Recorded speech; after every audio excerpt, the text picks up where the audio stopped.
in terms of what it is. So now we're going to slide down to, you can simplify a number with what we call a rational exponent. And I would like you to circle rational, and I want you to draw an arrow. And rational is a fancy way to say a fraction, okay? Rational is a fancy way to say a fraction. So if we have a fraction exponent, and I'm not sure if this copied as well as I had hoped, but let's rewrite it off to the left. If I have x to the fraction 1 over n, the definition is that's the nth root of x. So, in the middle here, I have 9 to the 1/2 means the square root of 9. And we wouldn't put the 2, but I wanted to sort of emphasize what that is. If I have 8 to the 1/3 power, that's the cube root of 8 is 2. So you're going to want your pink papers nearby for this.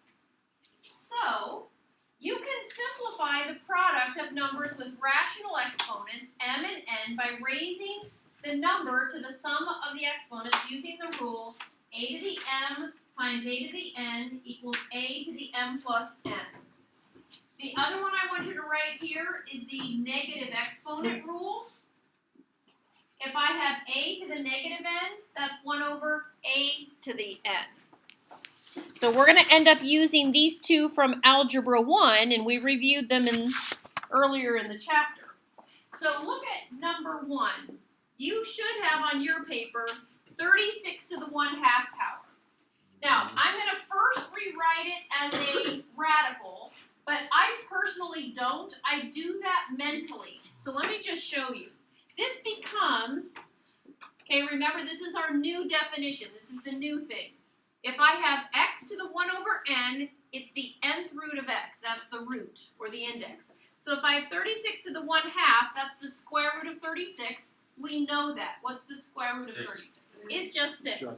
Thank you. Number 2, I have 81 to the 1/2 power. So that means the square root of 81, and what's that? 9. 9. Number 3, 27 to the 1/3 power means, Oh, I got it. what do you have? 3. 3 is correct. Now, number 4, we're going to put together this negative exponent property first. Yeah. It is, and here's how you get it. You're going to first make it 1 over 25 to the 1/2. A negative exponent makes it a reciprocal. So it's 1 over, and then the 1/2 power just means square root, and then David was correct.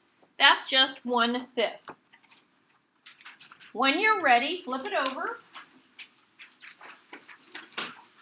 We're going to go up just a teeny tiny level of difficulty, not a big one. Okay, here's the new one. What if it's not just 1 over? What if there's a number up in the top of your fraction? So you can actually write it the n. I think n is in the bottom, so that's like the root, the index. And then the top number, you can also do it this way. You can take the nth root of a and then raise it to the m. Either way is okay. Most of the time, like the first thing, let's write this down. Step 1, take care of negative exponent. Then do the root or index. And then 3, do the power. So if you follow those 3 steps, you're going to be fine. And what I'm going to do the first few with you, then once I feel like you're getting the hang of it, then I'll let you finish through number 12. We'll do maybe 3 of them. So watch this. I don't have a negative, but keep looking at the little checklist. Then you're going to do the square root first. So this is the square root of 16, and when I get an answer, then I'm going to cube it or raise it to the third power. So Luke, what's the square root of 16? 4. And then Safe, if you look at your pink paper, what is 4 cubed?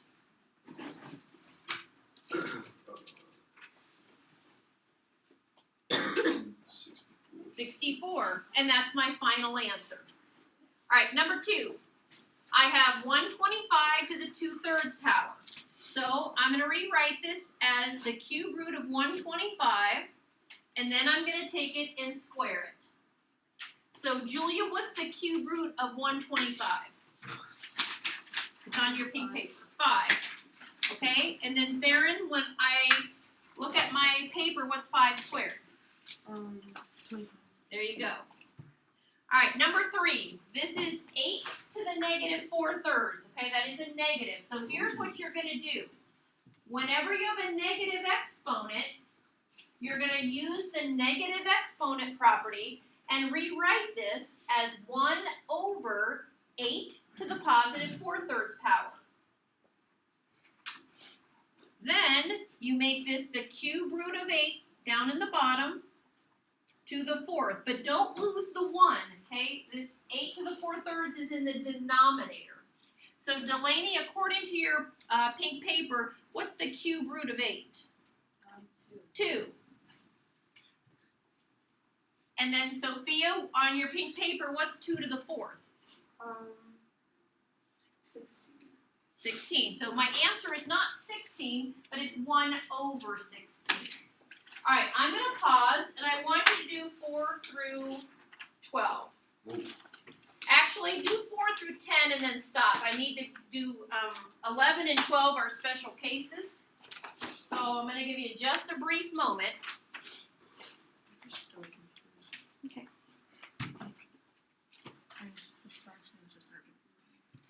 Okay, so do you see it's negative? So that's why I made it 1 over, oh, you're on the next one, sorry. Okay, so you're going to make it 1 over 32 to the positive 3/5 power. Only the bottom. No, it's not up at the top. This is only with the 32. Okay, now the 5 means the 5th root. So you're going to make it 1 over, and then write it with a radical. 5th root. No, the 5th root goes here.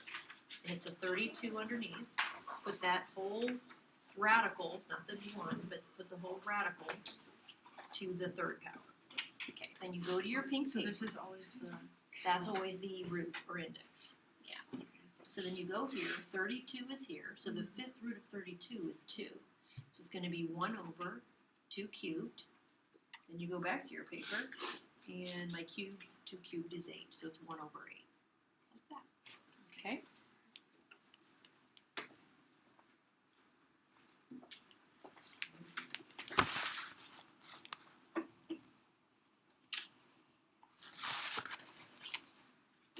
Again, do not do 11 and 12 because you might get it incorrect.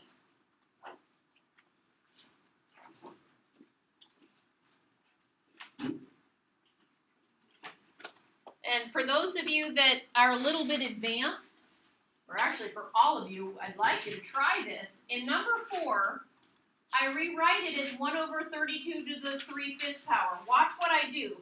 I actually don't, when I'm doing these, I personally don't write anything more, and I just think it. I think this is the 5th root of 32 is 2, 2 cubed is 8.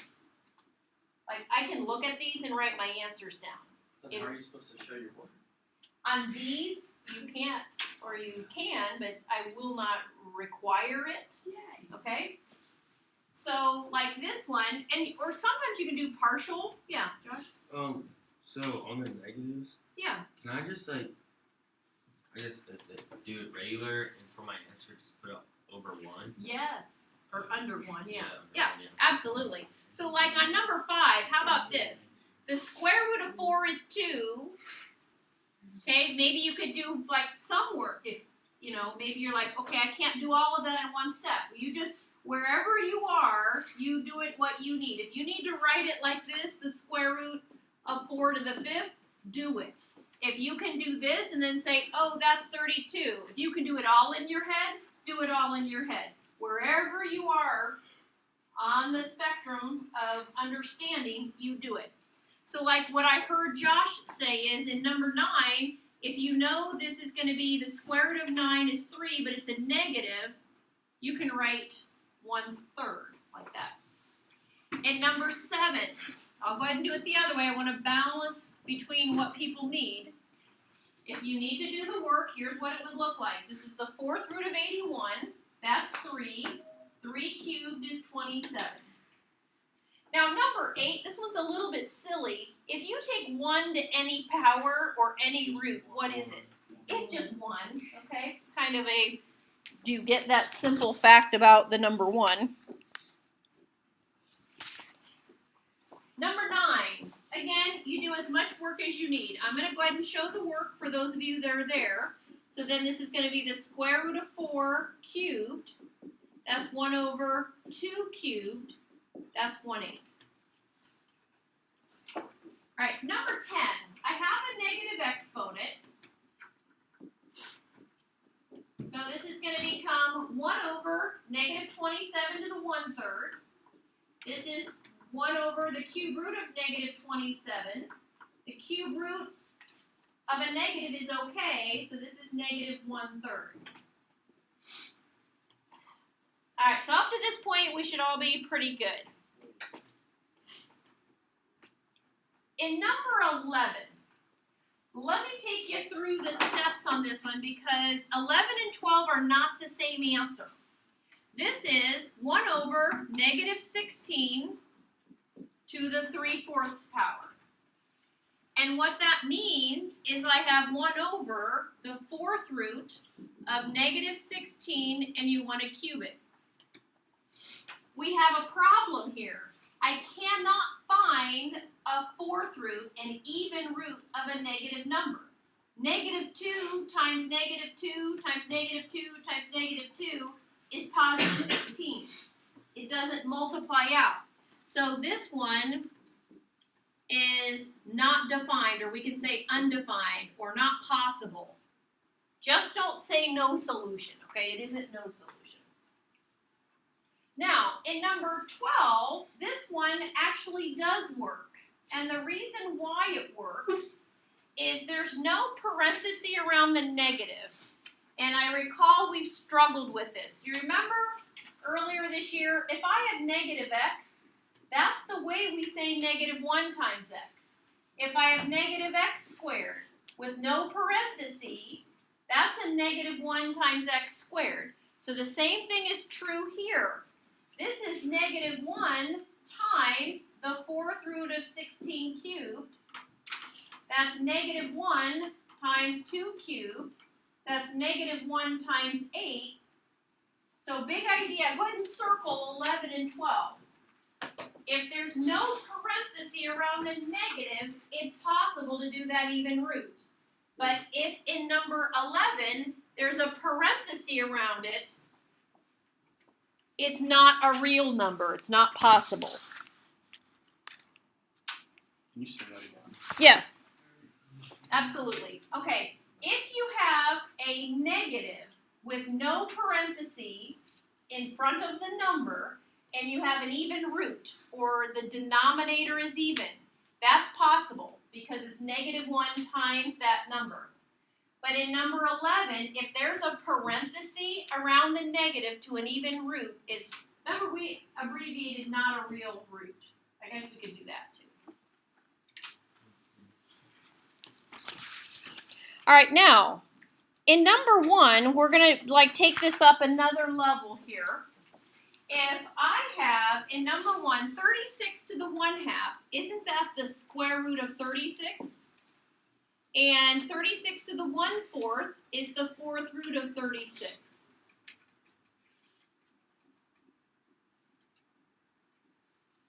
Well, I know the square root of 36, but this 36, if that's 6 times 6, and 2 times 3, 2 times 3, for a 4th root, what do I need to have happen before I can pull something out? You 4. You need 4 of the same number, and I don't have 4 of the same number, so that one's done.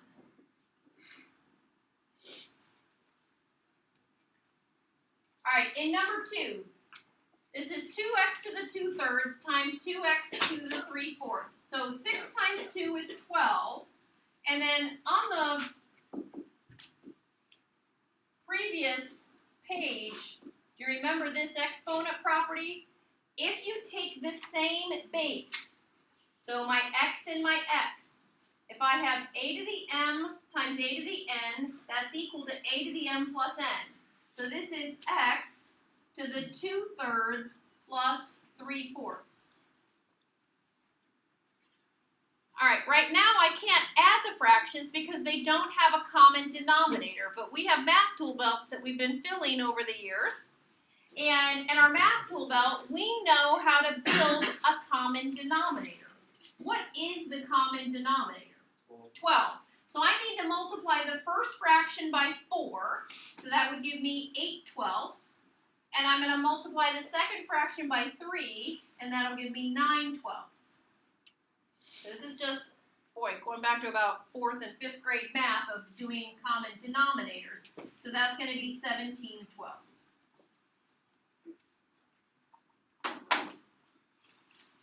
When you're ready, flip it over, and we're going to do these last few examples. Then I'll give you the homework's fairly quick. So I'll give you time to work on it.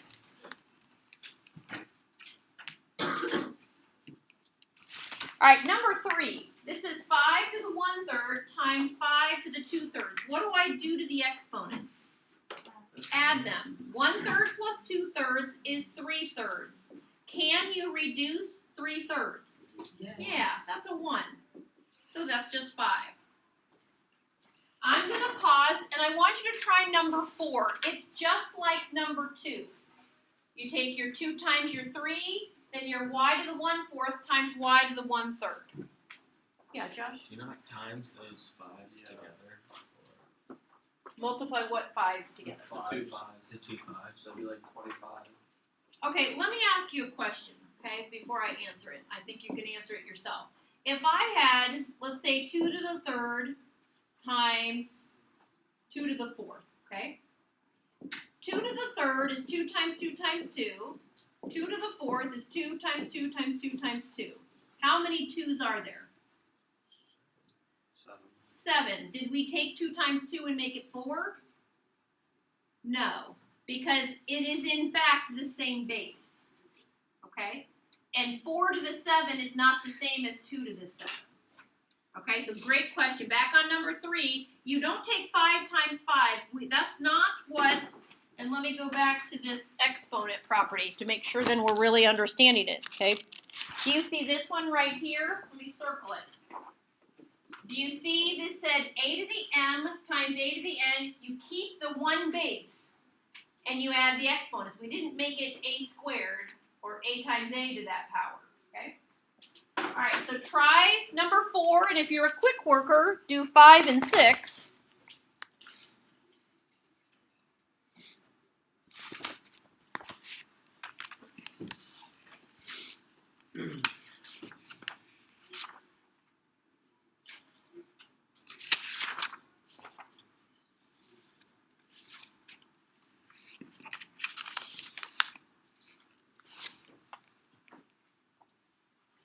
So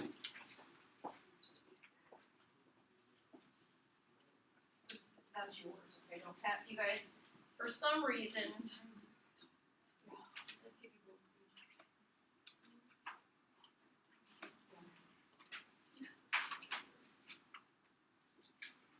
yeah, the copier didn't do the front and back like I wanted, so we're gonna have to staple this.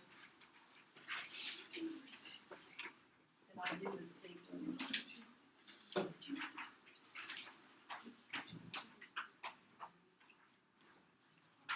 Okay, do 4, 5, and 6. We'll get this passed out. You keep the pages I'm giving you. They're not to be passed back. I'll pass a stapler around in a moment.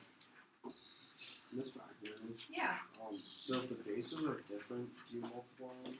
If the bases are different, like an X and a Y, no, No, I mean like- no, that's your paper. Oh, I have to staple. You have to staple. Like a 2 and a 3. I'm not sure what you're I mean, asking. not, me. I mean like the 2 and the 3. Oh, okay. The 2 times 3 is just 6. Those are just numbers.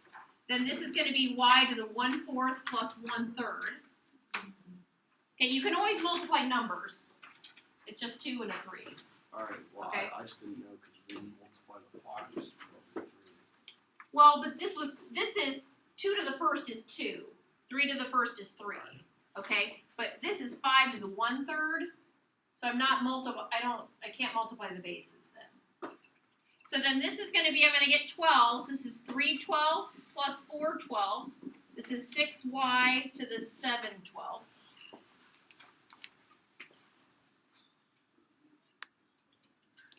And then number 5, now these are the same bases, so I can add the exponents. What's the common denominator in number 5? 10. So I'll multiply this one by 5 over 5, so that's 5/10. I need to multiply that one by 2 over 2. So this is x to the 9/10.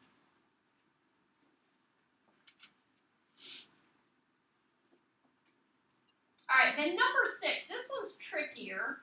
It has 16 to the 1/12 all to the 3rd power. So we had an exponent property from Algebra 1 that we reviewed at the beginning of this chapter, and you might want to go ahead and jot this down.